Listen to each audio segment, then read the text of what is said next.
Hello, everybody, and welcome to another episode of Making an Impact. No, this is not NXT tonight, and no, it's not taking over, but I do have Ed with me. How are you, Ed? I'm shelling out for those big money contracts here, man. I'm gonna charge into Cody for not being here, okay? This is the That's only way I'm fine. paying you. As long as I get paid, I don't care who pays me. Well, I'm gonna blame it on Cody.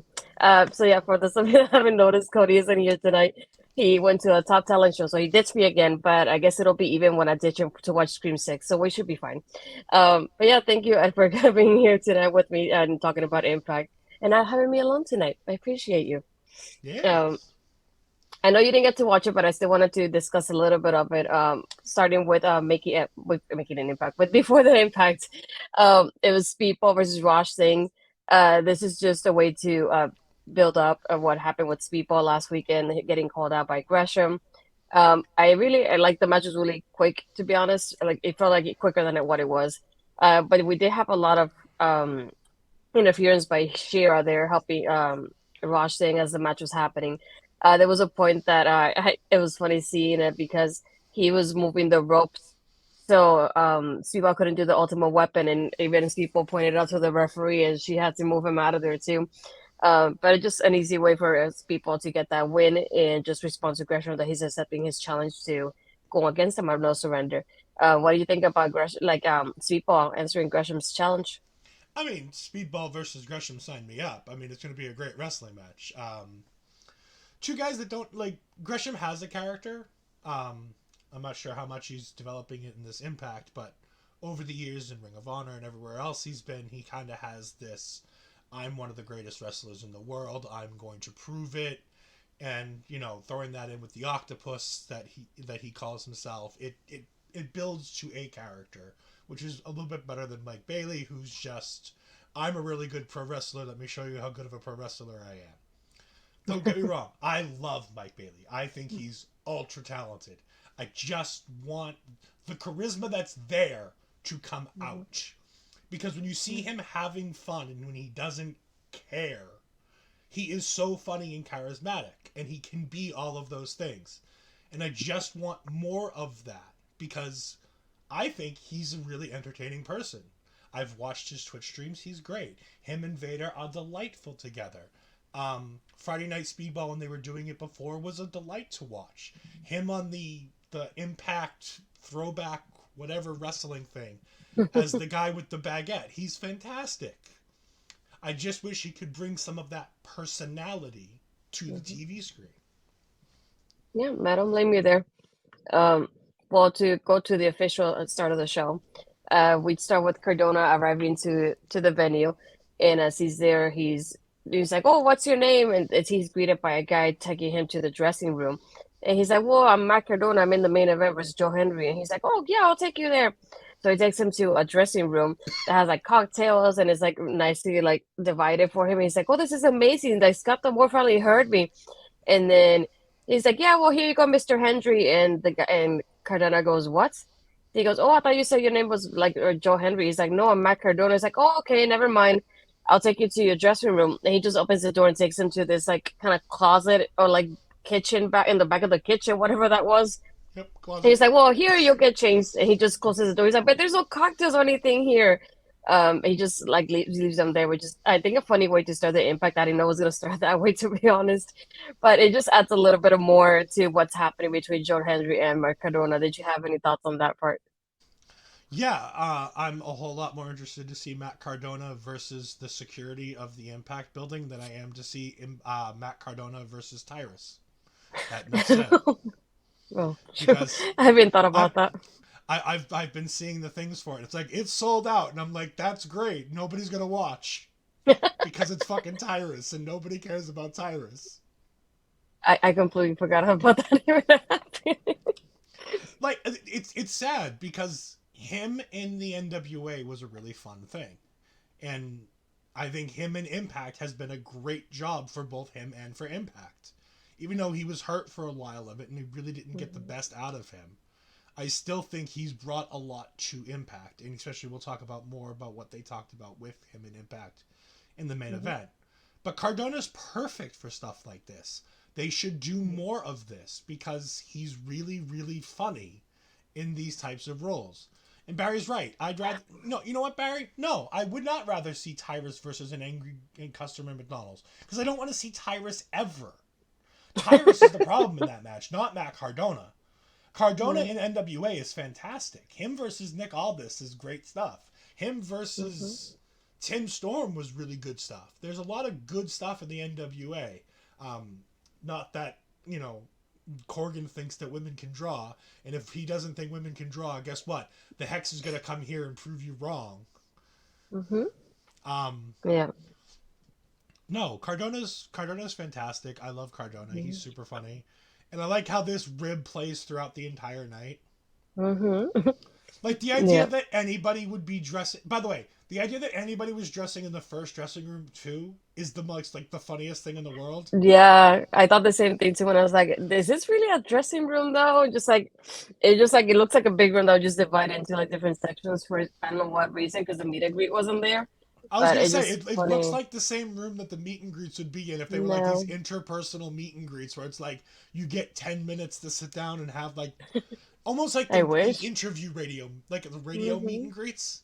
That's what Yeah. it felt more like as opposed to like the actual meet and greets. It felt like a radio row type meet and greet where you have the champagne and the. I just can't wait for when Yeah. we talk about Myers later on. It's fantastic. Well, we have him now. A little bit of that part. We have Myers versus Dango to begin the show. This is part of the contenders match. The winner of this match ends up being in the fatal four-way for no surrender to being a one contender towards Josh or whoever wins the match. To be honest, at that point. Um, Right, right. Like, there's any chance Rich Swan wins that yeah. match? Uh huh. Wait, you never know, but still, I just wanted to bring it Yeah, up. we It could know. be it's the winner of Josh versus Rich Swan, just to put it like that. um, I feel like there was nothing like that really stood out to me in this one. It's just the part of like I like how they mentioned during comments, it's like, yeah, Myers is focusing on this to become a one contender versus we have Cardona focusing on becoming a two-time digital media champion because of the main event tonight. But yeah, just like I like the parts of like Myers being a heel that he is. There's a part that he brings Dangle to the outside and he leaves him there and he just goes inside and starts telling the referee to count. Like it doesn't matter how he wins it, but he definitely wants to get that win. Um, but yeah, I love, and there was a part also when Matt Rakewell was talking about the song, the Joe Hendry song, and he says, "I love a good song. That's what made me famous," and it just definitely made me laugh when he mentions things like that in commentary. But yeah, no surprise we have Myers winning this match. What were your thoughts on this one? Um. Okay. I'm gonna rant a little on Impact here for a minute. Impact. You have some of the most talented wrestlers in the entire world on your roster. You really do. There is no reason on God's green earth. Yeah. Okay. See, Barry has the right here. This tournament would be good if it wasn't all mid carders. The only two people who even deserve to be in this tournament are Eddie Edwards and Steve Macklin. Yeah. I don't care. PCO is beyond, like, he's great. He's great for what he is, but he doesn't belong in a world title picture. Mahabali Shira is fantastic, but as he said, he's a mid carder at best. At best, he's a mid carder. Mm-hmm. This is something where you should have Bay in Austin. This is where you have Mike Bailey. This is where you have Kenny King. This is where you have Moose, since he doesn't really have much going on other than pestering Joe Hendry via Matt Cardona. You have all of these stars on this roster, and this tournament is Dirty Dango versus Yeah. Myers. You have Mahabali Shira versus PCO. Next week, you have the two biggest gimmies in the world when you have Heath and Rhino taking on Macklin and Eddie Edwards. Like, how is this your world championship? Mm-hmm. Like, to get into a fatal four way, you might Yeah. as well have just said, look, it's going to be Eddie Edwards versus Steve Macklin for the number one contendership at No Surrender, and called it a day. At least then we would believe you when you say that all of these people have an opportunity to be the champion. Mm-hmm. Like, could you ever imagine WWE during a tournament and having, Mustafa Ali and Ricochet and people like that as potential world champions in a tournament? It's Mm-hmm. just, it's not believable. It's not. Yeah. It's one thing to win a tournament, but it's another thing to be the number one contender. Um, Barry's coming in. To be honest, for sure, a mid card would be a massive step up. I mean, I'm fine calling Mahabali Shira a mid carder. He's been there for Yeah. a while. He's really trying. He's not upper tier, but Mahabali Shira versus Joe Hendry could be a lot of fun. Mm-hmm. Um, but I don't believe him in the slightest for winning anything. I didn't think he was going to beat PCO. I laughed when I Mm. told you I saw the graphic for this, and I asked what title are they going for because I honestly thought it was for the digital media. And I wanted to bring that up too because me going to the tapings when before the matches were announced, they kept saying the winner of this match is gonna go on a fatal four way and no surrender to be the one contender for a championship. They didn't mention what championship, so I kept telling my dad, I was like, this is kind of weird because what I'm like, they could go for any championship at this point because they're not mentioning which one it is. And it never went to my mind that this was for the heavyweight title. So I was like, that's weird. And then not only that, but seeing people like Heath and Rhino and Myers being involved, I kept thinking, where are they splitting up the tag teams and having them be in singles matches to be the number one contender for the tag team titles? I was like, this doesn't make sense to me. And they still didn't mention for what title it was for. Every time they said it's like, yeah, this is a number one contenders match. Is that it's a match to qualify for the four way, but still that's all they said to us. They didn't specify which title, or they didn't say, oh, the winner of this match is gonna go into the fatal four way no surrender, and the winner of that faces Josh or Rich, whoever wins their match and no surrender. Nothing like that. You had it right the first time. So either way, they didn't say anything like in detail. So I thought that was really like that's what made me think about it. And even when you said that, I laughed because that's why I crossed my mind too when I was there and they mentioned it's like, okay, what title is this for? Why is this such a mystery? Um, so I thought it was pretty like interesting from that aspect because you're like thinking, they just gave us the matches. I was like, okay, I see this person winning, I see this person winning, but I didn't know for what title though. So it's interesting thinking of the people that are involved in it now. But yeah, I But just like like think it was about it. confusing. On Raw, we've been having qualifying matches for the United States Elimination Chamber match. But you know what happened when they announced those matches? They were all like, they beat it through your head over and over again. The winner of these matches all go into the Elimination Chamber to face Austin, Austin Yeah. Theory. You knew going in what these Mm-hmm. matches were for. You knew what Yeah. title they were going for. When the women did it on SmackDown to get into the Yeah. women's elimination chamber match for a chance of the champion, it's like they told you over and over again. These women are going to an elimination chamber for a chance at, I believe it's Bianca Belair, Mm-hmm. because Charlotte's spoken for WrestleMania. Yeah. Like, it's just.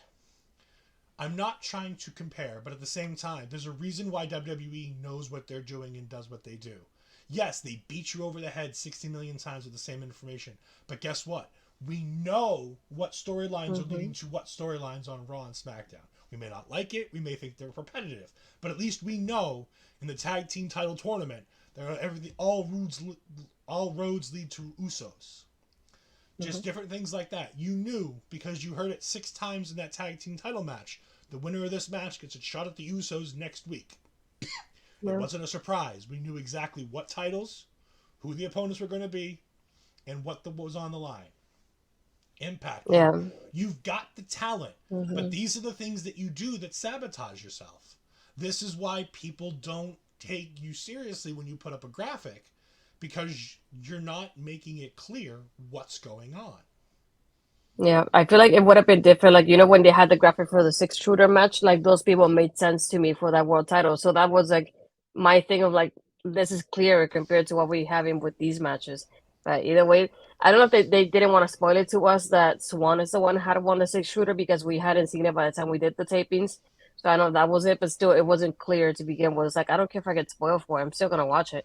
But they So could at you could least have have told me. said for the world championship. World Like, title. Yeah, that's what I was you hoping don't for. need to announce the opponent. You just need to say Yeah. these people are in a number one contendership for the world championship. Boom.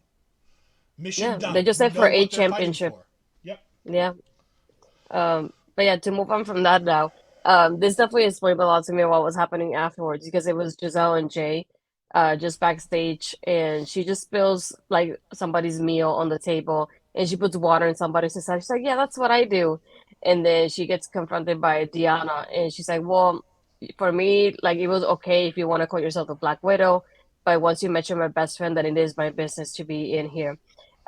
So she's like, it's okay. Like, they start spilling. Diana spilled food on Giselle, and Santino comes in to interrupt, and he said, "Well, we're gonna make this match official for no surrender." I was like, "Oh, so that's what it takes? It's just a foot spill? What the heck?" Um, but it just like this part, just the acting from Giselle was not great at all. Um, it was so cringe when I saw. I was like, yeah, this is not what I was hoping for. Like to be like how it builds up to this match specifically with Diana of all people. Just like, here, I'm gonna spill some food on you, so we have a match at No Surrender. That's it. And yeah, it was very lackluster for me on that end of it. What did you think? Um,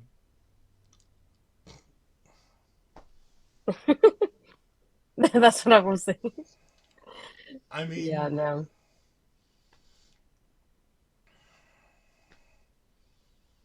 I the swamp fight from WWE when they had Bray Mhm. Wyatt versus Braun Strowman. It made me want to go watch that again Oh on my repeat God. because at least then I would have been entertained. I don't understand why she considers herself the Black Widow. I guess it's because she keeps breaking up tag teams. Yeah. Hmm. But what does that have to do with her knocking people's food over? That's what that part of Like like I her don't. not, especially I, guys that I, she I doesn't know because they're just random guys for us.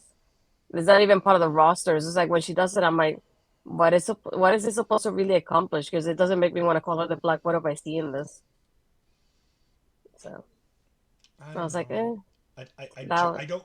I don't get the character they're trying to portray with her, other than the fact that she breaks up tag teams, which is yeah. fine. But and Deonna Purrazzo and her are going to have a great match because they're both talented in-ring competitors. But I mean, Deonna could have a good match with me. Let's be honest here, and I can't wrestle a match to save my life.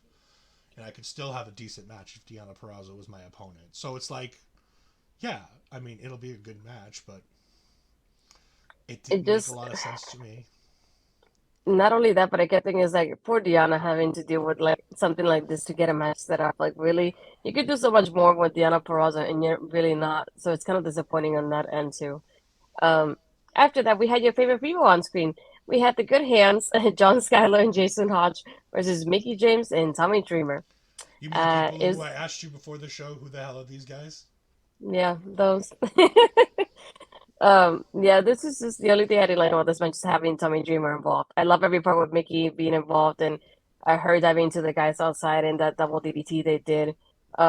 But towards the end, after Tommy and Mickie win, we have Bully slide into the ring, and he just attacks Tommy Dreamer as Mickie is on the post just celebrating.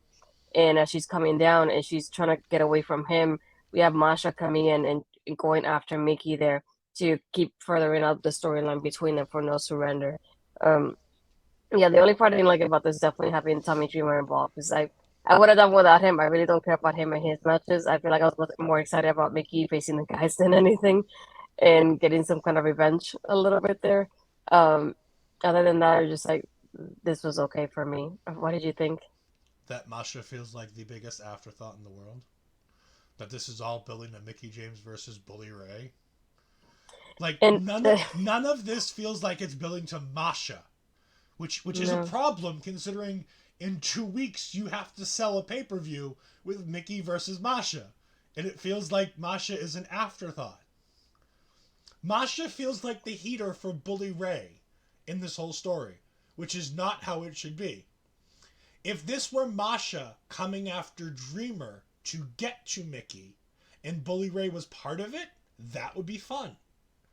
This feels like Masha is Mhm. an afterthought, and I honestly can't understand what in the blue hell they are doing between Mickey and Bully. I really can't. You know what I thought when this was happening though? I kept thinking after this we're gonna get Nick Aldis coming here, Confession Bully Ray. That's the first thing that came to my mind when this was building up since last week for us at least. We have Barry jumping in thinking, I'm trying to think of a word for this match, and the only one I can come up with is shite. Um, is it just me or the good hands really not that good at hands too, by the way? Like, just saying. I mean, Heath Slater is No. the best hand in the business. I mean, you've got a roster of good hands in this company between Heath Slater, and dare I say it, Tommy Dreamer. And you've got people like Dirty Dango, and you've got people like Brian Myers, who are some of the best hands in wrestling. Those four guys are probably the best hands in this entire division. And you've got these two guys who are okay.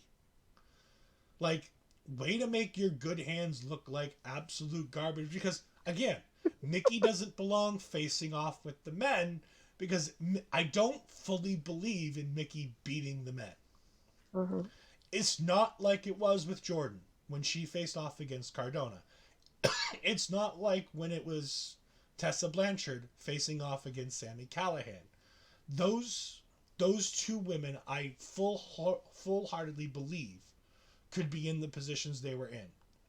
Mm-hmm. It just, I wish they would focus on Mickie versus the Knockouts and go through this. I'm going to go through and take out some of the best and the brightest that this company has to offer. I want somebody to take my place. And they could care less about that, apparently. Because No, I didn't. yeah, like you said, unless this is Nick Aldis and he didn't show up in the Rumble, Yeah. so it's very possible this is where he's coming. Yeah, I kept thinking this is Nick Aldis coming to defend her after like Bully goes after her. This is all I kept thinking when this happened and when the promo last week. I was like, I was listening to it but looking towards the ramp every time I could because I was thinking this he's coming in anytime now, maybe now, no, and I was so excited like thinking he will be it, and I'm like it's a good build up for him for his introduction like a reintroduction here Impact, but other than that I was like I don't understand why she's teaming up with Tommy, why she's facing the good hands, why Bully. Like I get why she like interrupted Bully because he did that to her back again, but like having this match is just why does how does this help towards the build up with Masha? That didn't make sense to me though. Yeah, like I said, it just makes Masha feel small. Yeah. And that's a shame because Masha's ultra talented and deserves the stage. And you had Mickie on last at your last pay-per-view.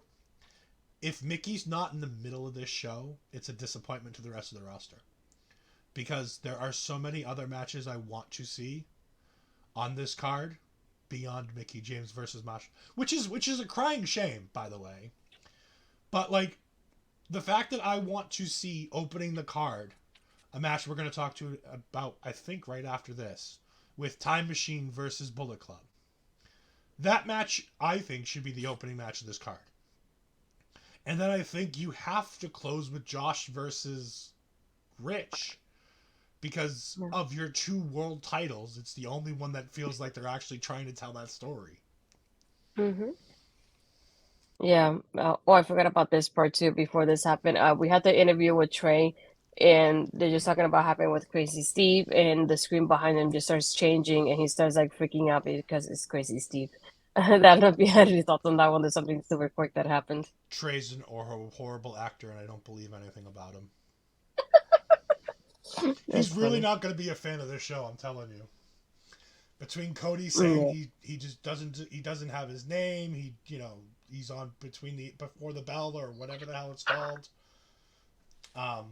Like he's really gonna hate this show if he doesn't already know about it.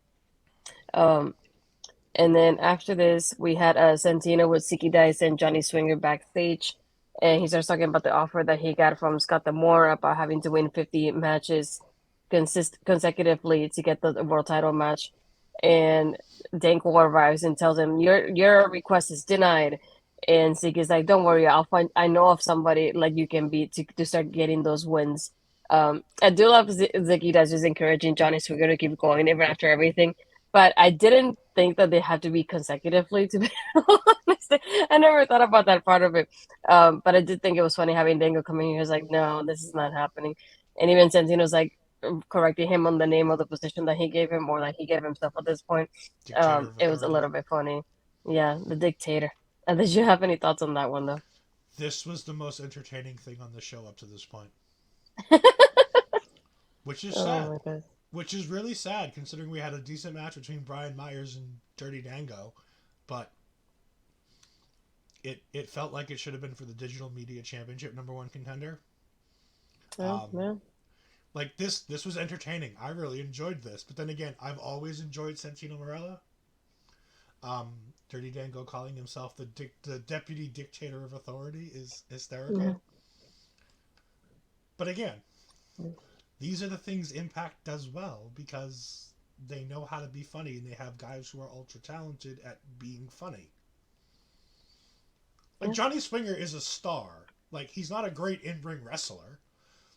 He's a good hand, but him and Zicky's a star. Zicky could be big, but for some reason they have him paired with Swinger, and they're just content to let him do this. And if he's content doing that, more power to him because it looks like he's having fun. Mm-hmm. But I think he could be built for more. He was the television champion in the NWA. Yeah. After this, we had a video package of Swan talking about his being the way his journey to being world champion, and we have little highlights of him like doing the unification for the Impact and TNA Heavyweight Championship, him versus Kenny, and the way they showed like for the Impact and the AEW World Championship, and it was a winner take all match, and him saying like it didn't go the way he wanted it to be. He hoped it would be that night. I think this is something that needed to be done too for the people that hadn't seen anything with Swan before, and I like seeing this highlight about him because I feel like he doesn't get enough credit for being world champion during the pandemic too. I feel like it's one of those people like you kind of forget that he was because of the times, and it's nice to see him getting highlighted the way he was and everything that he did during that time too. Did you have any thoughts on that one? It's a really good video package for a guy who's not winning a match. It makes I feel for him. It's great, but Rich Swann does very little for me in general. I think he's a talented high flyer, but I don't think he's main event level. Um, I especially think that it was a bad idea having him have the title and going after Kenny Omega. I think that would have been a much better spot if they had had Moose. I'll be honest. I've always said that. I'll say it from day one. As much of a dirtbag as Moose can be, I think he would have been Mhm. much bigger of a better of an opponent for Kenny Omega than Rich Swann. Um, I wanted to forget about the times where the Impact World Champion was best known for being on AEW Dynamite. Um, yeah, it was a really good video package. But again, it's about a match that has the most expected outcome. And unfortunately, it's not a story that anybody's super invested in. So it's not even. So you have Sami Zayn versus Roman Reigns, and you have Rich Swann versus Josh Alexander. Both outcomes have the exact same percentages on who's going to win these matches. There's a 100% chance the champion's going to retain, and there's 0% chance that the runner up, the person who's challenging for these belts, is going to win. And I love Sami Zayn to death, and I think that that story's been told perfectly. But if he wins that match, it is the biggest bad decision in the entire world, and you should not, and by any means, allow him to win that match by pinfall or submission. He can win by disqualification, but he cannot win by pinfall or submission. And the same thing with Rich Swann here. If you derail Josh Alexander for Rich Swann here, it is the biggest bad decision since putting the titles on the guns. Plus for me, it's like Cody and I have been mentioning, is like this has to build up to Josh and Steve Macklin. Like this is it has Mm-hmm. to be the plan. So either way, it's like this just feels like kind of like that stepping stone, or I don't want to call it that, but kind of like that, towards like Josh having to defend the title at the pay-per-view while Macklin gets that win to be able to face him. And I was like, the only thing I could see it is like if perhaps Steve wins it at the pay-per-view when it happens in Canada, of all places. I was like, that would be a major one for him to win it there at. So it wouldn't surprise me if that does happen, and if that's the plan, if it happens that way. Um, but yeah, after that, we had another one of your favorite people. We had Steph de Lander, aka Pressure Perota from NXT, having her debut versus Jordynne. Um, yeah, I enjoy seeing her being here. When I first saw the name, I was like, wait, I know this name. And it took me a moment. I was like, oh, Persia. But I like seeing her more like that badass and not that comedy act. Like, I feel like it's a good look on her. And I, at least with the promo started, I feel like it's a good start for her. I love the little parts and like through the match of like whenever she does anything to Jordynne, Jordynne gets frustrated that she can't have her the way she wants it.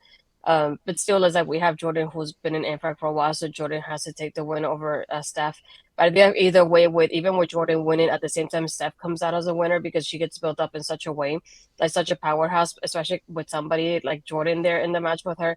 I feel like it's a great way to start her being an Impact. I do hope they announce that she signs. I haven't seen anything so far, but I hope so at least. What were your thoughts on seeing Steph de Lander, aka Persia? Steph de Lander is great. I always enjoyed her.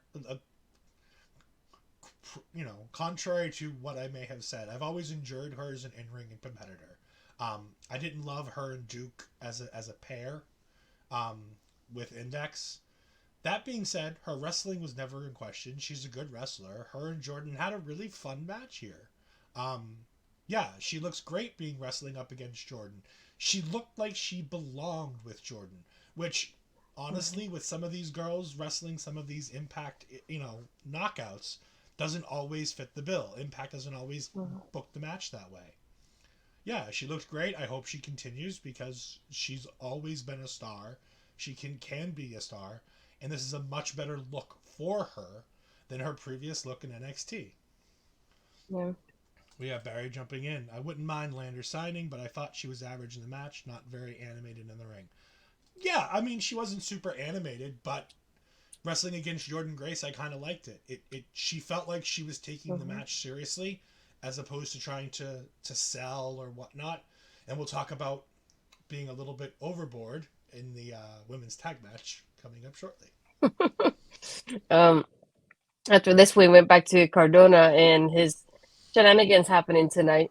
Well, he's talking to the guy about the dressing room, and one of the guys like, "Well, Henry gets the cocktails in the dressing room." Is like, "I want to find like a dressing room like this." So he's like, the guy's like, "Yeah, I got you," and he follows him and he opens the door for him and he has him outside and he's like, "But why are you taking me outside for?" He's like, "Well, you did say you rather change in the parking lot."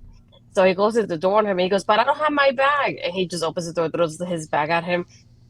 Again, I thought it was something like it was funny and it fits of what Carter was saying from the beginning. And like Ed was saying, it's something we follow through the night. And this was another one that I feel like it was funny for me to watch. Was it for you as well? Yeah, it was great. A plus. It didn't overlap. It would say it's welcome. Cardona plays it perfectly. The other guy plays a really cool straight guy and does exactly what Cardona says. Perfect. Yep. After this, we had an interview with Josh and GS asking him about Swan's journey to having this match. And I like how Josh pointed out, he's like, he lost the world title because of the Kenny match, but he never got a rematch. So I feel like this is that rematch for that he never had. And of all people, we had Kenny King interrupted him. And he's like, "Well, if you're going to talk about a threat, you're not going to talk about Rich Swan. You're going to talk about me instead." And he's like, "Well, you're handing out giving titles to friends." And he's like, "Well, I just had a match with Bully Ray. He's not my friend." He's like, "I didn't give him a title shot." I thought it was funny also when he says, "Your wife is the one wearing the pants in the relationship. If it wasn't for her, you wouldn't have the title." And I was like, I love that's a good callback to what happened at Hard to Kill as well towards the end in there too.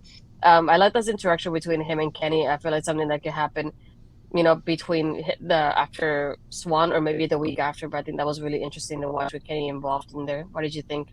Yeah, I love Kenny King. I've said numerous times that Kenny King always seems to get a push, then something happens. The speedball match has put him right in where it should be, and I think him versus Josh would be a nice, fun match for Josh to win on the road to hopefully Macklin. But the way Hmm. Impact's been building things, I have a bad feeling it's going to be Eddie Edwards. But yeah, after this we had Killer Kelly and Taylor Wilde versus the Death Dolls. It was Oh Rosemary and God. Taya. To be specific, um, it just we had little bits and pieces of like we had Taylor on the apron through the match, shuffling her tarot cards, um, and she was like basically focusing more on the cards than the match itself. There Mm-hmm. was a point that she has a card and it's a devil card and she just points it at Killer Kelly, and that's when the Death Loss win the match. Which for me, like the match was in itself was like all right. I was not expecting great because Taylor Wilde was involved in it, and I felt bad that Killer Kelly has to be involved in the situation because it's like you could do more with her than just her being attacked with Taylor Wilde. I don't know if you have any similar thoughts on that end first. Yeah, this was pretty bad. Not the match. The match is fine. Hmm. Taya is probably one of the greatest women's wrestlers in the entire world. not just Impact, not just but in the entire world. I think nothing but the best of her. Rosemary is fantastic, and I was so much more interested in everything that happened post match because Taylor Wilde made this match unwatchable. Unwatchable. That's how much I disliked all the crap that she had going on in her own head at ringside. I have no idea why Killer Kelly wants to be teamed with her. Um, this is pretty awful. But then Father James Mitchell coming out and going on with Rosemary, which is one of the greatest long-term stories in Impact. And it's so great to see him come back from time to time and be like, hey, Rosemary, you've got nothing going on. I've got something for you. Yeah. It, it's great. Yeah, I thought it was funny because before the event started, I saw him walking by, and I was like, I wonder how he's gonna be involved in the show tonight. So like to go and continue what Ed's saying, we have Father James Mitchell come in, arrive, and he's like telling Rosemary, well, he starts telling Jessica, you remind me of somebody else that I know, but I can't put my finger on it though. Um, and then he tells Rosemary, you gotta pay respect to my boss, who's your father, and you haven't done that in a while. So he came over to me and asked me, to pay that respect. And he goes, well, he asked me to put a hex on you. And as she's walking up the ramp to like face Father James Mitchell, we have Allison Kay and Marty Bell, aka the Hex, actually attacked Taya and Jessica after the match there. And basically just coming back to Impact, I did love that part. It's like I love the reaction from the crowd. The moment that Rosemary started coming up the ramp, I kept my eyes on Taya and Jessica because I knew something was happening in that moment there. And seeing the Hex, I was like, yes. And I kept thinking, this goes back to what I've been saying for like weeks now. They needed to revamp the knockouts in some way. They needed more tag teams to go against the Death Dollz. And I feel like this was a great team to pick to be involved in this. So I was really happy when I saw the Hex arrive tonight at Impact. Astrid, before we get to my thoughts on this, Barry has a question. I think Oh there's a law god, somewhere that says that Impact can never have more than two active women's tag teams at the same time. that sounds about accurate. I love the Hex. I think that they are one of the NWA's most overlooked talents. Allison Kay is one of the most traveled and amazing women's wrestlers. She has a great Twitch show too. If you haven't seen her shows, um, she's constantly looking for a date, and it's some of the funniest things that you can see. She's great. I love her to death. Marty Bell is ultra talented. I remember her as part of, I believe it was the Dollhouse with Mia Yim Mm-hmm. and Taryn Terrell way Yeah. back in the day. She's just great. These two together are a really fun team. The NWA's losing something if they don't go back to NWA and they are with Impact now. That's a major loss for the NWA. Not that Billy Corgan will see it that way, because apparently women can't draw. Um, Mm-hmm. Not my words; those are the words of their former I say world quote champion. unquote. Their former Yeah. world champion via the man who runs the show. That women don't draw, and that's why there's not been an Empower too. Um, that being said, this is going to be a fun match. I'm assuming we're getting this at No Surrender. So, I mean, Yeah. we've got 3 women's matches now for No Surrender, which is great because at least for me, as a newer, week in and week out fan of Impact, for me this is great because it shows me a little bit more of what's going on, and I like it because it's an impact. It's more devotion to the women's and the knockouts, which is something you can never get enough of. Yeah, very true. Right after that, we had Rosh and Shira backstage, and this is Shira getting ready for his match with PCO. And Eddie just arrives and just basically telling him to get the job done because PCO is the one involved in the match with him. Nothing really major happening there. I'm happy if you had thought of anything about this because it was so short and quick. This was the moment that I knew Mahabali Shira was losing. Accurate, When Eddie definitely. Edwards was like, "Yeah, sure, I'll pay you. Just get the job done." I'm like, "Oh, good. Shira's losing. Cool." Mm-mm.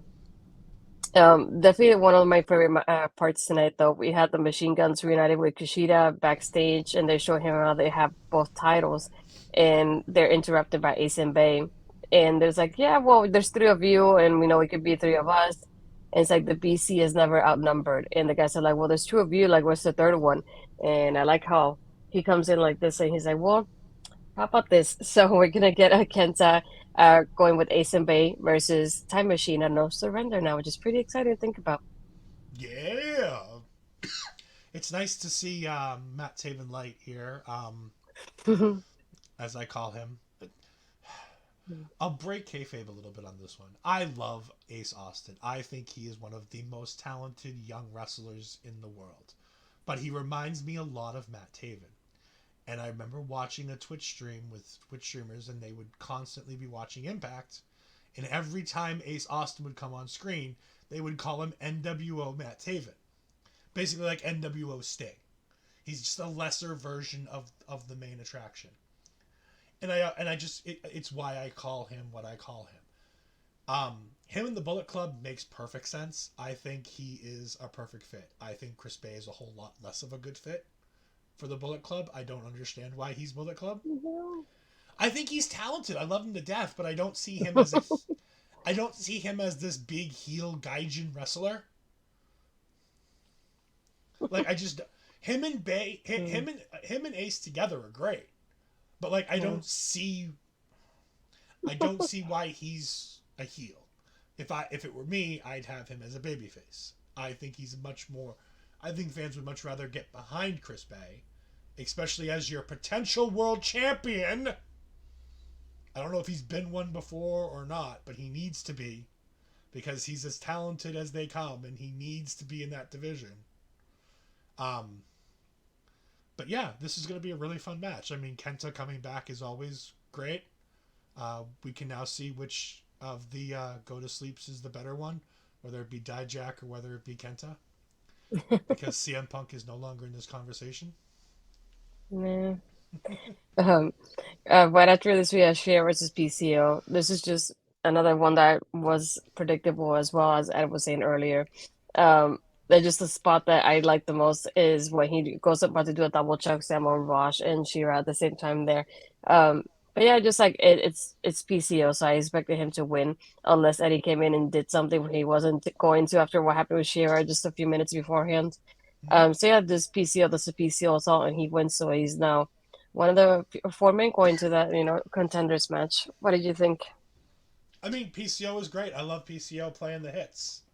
There's a reason why you bring in guys like PCO. They're to come in, win matches, play the hits, and put over young talent. At some point, he's going to put over Eddie Edwards again. He's done it before. He'll do it again. Him and Eddie are great together, and I have no problem watching these guys wrestle. But the fact that PCO is in a world title picture is, again, laughable. Because there's no reason why I want to say 60 years old. PCO. To put in perspective, I remember watching this man when he was fighting Bret Hart over a friggin' leather jacket. When he was a pirate in WWE in the 90s. That's how long I've been watching PCO, since I was a little boy. And now I'm the age that Bret Hart looked like he was when he was in WWE. He's almost 40. Right after this, we had again a part of Cardona's tragedy to the day. He had an interview with Gia, and he just talks about how he's had bad luck since being in Joe Hendry. And just as there, we have it. We're in the same area that he was at the beginning, where the dressing room was, and he sees Myers with the cocktail. So he's like, "What are you doing?" And he's like, "Well, drop out the boys' cocktail." So there's a bunch of guys just singing Joe Henry's theme song, and when they go to the clapping part, they have Myers clapping too. And he's like, "Are you clapping with them too?" And he just runs away from Myers. And he's like, "Well, it is a good song. It's a catchy song, though." So I thought it was funny seeing that. I say like he did it, and he still smiled when he did it. So I thought it was amazing was to see this interaction between Cardona and Myers before the match even happened. Did you like it too? Oh, it was great. I love everything. Again, everything about this was funny. It was, and it's all quick. Like, this is no more than 30, 40 seconds, and it's Cardona being just the right level of irritated. Like, it's not like when going back to Trey Miguel, it's not like Trey Miguel freaking out about a logo behind him and Crazy Steve laughing, and Myers clapping and Cardona being just pissed enough to be like, I don't have time for this, and walking away is just perfect. Yeah. Right after this, we had Callahan and Cass backstage, and Cass is just telling him that he's like happy to be back, and that Callahan's one of the like basically one of the pillars of like Impact Wrestling. And he starts asking him a question, and that's when they have the design come appear behind Callahan. And Diener says, if you need an answer from him, it has to go through me, though. And he tells Cass, why is the sickness coursing through your veins? And he's like, Cass, like, I feel fine. I thought it was a good way to like, he didn't laugh, but it was funny seeing him like answer that. And then he just confronts Khan of everybody in the group, and he's like, "Well, if you want to fight Big Man, unless you need permission from like your dad, if he will let you, then kind of like to face you and no surrender." I didn't see a graphic for that one, at least, so that one is not official as of yet. But I thought it was kind of random at first, so I didn't know how to feel about it as of yet. We'll see how I feel maybe sometime later. I like I it. don't I know. thought it was great. It's good to see the design having something to do other than Hmm. Callahan. I like how Yeah, Callahan at no point did he even bother looking up at Kaz, which was no, nice because it sells his it sells the idea that he's part of the design. I still don't think he is, but I like because even Kaz is like, is this a plan? Like, are we doing something here? Um, it's great. I think Kaz is just the right person for the design to absolutely destroy, and to make Callahan try to go through all of his old friends and people that he's known forever. I like that idea. It makes sense. So I see no reason not to have Khan versus Kaz and have the match end with, Sammy hitting a whatever driver 96, or I forget what they called it. is it And Tiger Driver? I think. it's well, that's what Tyler Bate calls it. It's essentially the same thing, but I forget what he Hmm. calls it. But Yeah, yeah, yeah, a whole bunch of fun. Everything the design seems to be doing seems to be making me smile, so I'm all in for it. Diener's selling me. Like, he's got this creepy cult leader persona down. hmm, yeah, Sammy commits 1,000%, no matter how crappy the gimmick is. We've seen in NXT when he was Solomon Crow. He committed to Solomon Crow the entire time he was hmm, there. Um, so I like the fact that he's committed to what he's doing. yeah. It makes it feel like it's not a waste of my time. And if it's gonna help get Diener over in the end, more power to him. Yeah, that's true. Well, here we go to our main event. It was Cardona versus Hendry. I gotta say, this definitely like had me when the match first started, when the radio silence happened and the pin like came so quickly after. I was like, this is not way this is happening the way it is right now. But like Henry kicking out of it really quickly, and I like how they put it on commentary, like nobody really kicks out from the radio silence. It's so rare to see. Um, but yeah, there was a part when Myers comes in and he slices championship over to Cardona. The distraction itself is just funny to see because he just goes to like going close line Henry, and Henry just avoids him, and Cardona takes it, and he goes for the standing ovation, and that's when Henry wins. But I like how not the same thing happened not once but twice in one night for Cardona, going back to the bad luck that he's saying that he has with Joe Hendry, because then Moose comes in, he goes to the spear Henry, and he moves out of the way again, and Cardona takes it as well. So I thought it was a funny like part to add to what he was saying through the whole night of the bad luck he's had. I thought it was funny. I enjoyed the match too. I just like I said, just the beginning of it just had me, and I kept thinking, "Oh no, I don't want him to lose this way." But then again, at the end, he just like, well, since there's no music, let's just put Cardona's theme song, and we had it just pitch playing as if everything was ending, and it was fun because that was the end of the taping for us, so we all kept singing as we kept leaving. So I thought it was a fun way to end the show for like the first set of tapings that I went to. What were your thoughts overall on this part, the whole thing? This was great. I also the crowd does love. It's always fun to do the Moose stuff. Like, Moose is, as I'll always say, he's a bit of a dick, but you know what? It's always fun to do the Moose stuff. It's the reason why Diesel had it as a gimmick, because it was a whole lot easier to just do this as a Diesel fan when you were back in the day. Again, I'm a new generation guy, so everything I talk about goes back to the early 90s. That being said, there's so much in this match from Ray Walt that makes this match worth watching. If not for the in-ring stuff, for just the sheer fun of listening to Ray Walt try to do somersaults to make sure that neither one of the guys is going to be angry with him afterwards when they listen to the commentary. It was funny hearing him try to not say that he had a terrible time the time he tried to rap on camera when he was part of Rusev Day. I'm assuming that it had to do with the New Day. It had to have been something with New Day. Either out of the Usos, one of the two. Mm-hmm. But him trying to make sure that he's like, I love Joe Hendry, but right now it's all about Matt Cardona, but I love Hendry. Was really fun. I bought that near fall right in the beginning. I thought it was going to be Radio Silence 1, 2, 3. It would have been fun. Mm-hmm. It would have been surprising. It would have been a shock end to Hendry's reign. And I think it would have been a good sell to a rematch at the pay-per-view. I wouldn't have hated it. I honestly wouldn't have hated it. The crowd would have. Yeah. The crowd would have absolutely hated it. I think it would have been a fun little idea. But yes, the crowd singing the song as the show goes off the air. Cardona losing his crap. Matt Cardona is fantastic. There's a reason why Matt Cardona is rich. There's a reason why Matt Cardona is the deathmatch king. There's a reason why Matt Cardona is everything he's been since being Zack Ryder and having True Long Island the True Long Island story. Mm-hmm. This dude knows how to get over with people, whether it's a heel or a face, and he knows how to make sure that people are invested in everything he does. And Joe Hendry's songs are hysterical and funny, and they know exactly how to make him feel like a biggest deal in the world, even if he's their mid-card champion holding their digital media championship.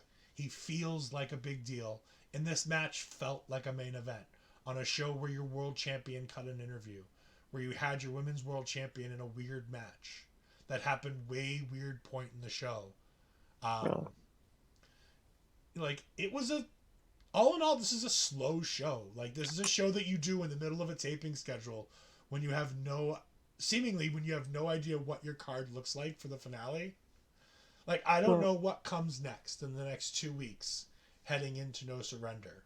You obviously do, because this is the end of the Friday. This is the end of the Saturday taping, right? No, the Friday ones. Today was the end of it. Okay, this is the end of the Friday, the first night. Yeah. So there's still a second night where it's the next 2 weeks. Yep. Mm-hmm. And this is all the things that build up right up until the end of No Surrender. Mm-hmm. Okay. I can't say anything else. Like I said, my other tag team partner doesn't want to get spoiled, so I'm trying to stay quiet. Hendry's making a digital title matter. He is. He's doing a great job making a digital media title matter. And you know who else makes things matter? Astrid makes things matter. So Astrid, tell us all the wonderful places we can find you this upcoming week. Well, you can find me taking over with you on Tuesday. Hopefully, if you're back with me. And then Thursday again. Now this time with Cody. Hopefully, he's back. Tomorrow, Mel and I will be going live for LWS, talking about the top 5 women to be looking out for from both our perspectives as we watch different wrestling companies too. So I think that will be interesting to see. But yeah, I think you have stuff with OLE happening as well. What do you have going on there? Yeah, so for me, you can find me on Twitter at edfries12584. You can find me on Twitch at edfries2002. You can also find me on our local establishment next weekend, probably on Sunday. Keep an eye out on Twitter. We'll go ahead and give it to you. But you can find me and one of my other tag team partners, Andre C. Me and Andre C will be doing our Marvel Talks as Ant-Man Quantumania comes out this next Thursday. So I won't be watching the show. I'll be in the theater watching Ant-Man, being ready to spoil everything for Astrid before she sees the movie. But if you do like Ant-Man and Quantumania and you like all the Marvel stuff, come watch, because it's going to be me, myself, Andre C., and Astrid Pizarro will hopefully be joining us to go ahead and review the first movie of Phase 5 with Ant-Man Quantumania. Yeah. You can also catch me, like she said, on Taking Over, as I'll be finally back as the COVID is finally gone, and I feel like I'm finally myself again. So, yeah, it'll be great. We do have Barry coming in. Has anyone mentioned what happened to Bhupinder Gujar. The chart. I Yeah. would have one to watch in 2023 at the end of 22. Since then, nothing and nowhere. No, from Uh, what I remember, I don't remember seeing him in the tapings either because I'm just going by the graphics, so I'm not spoiling anything.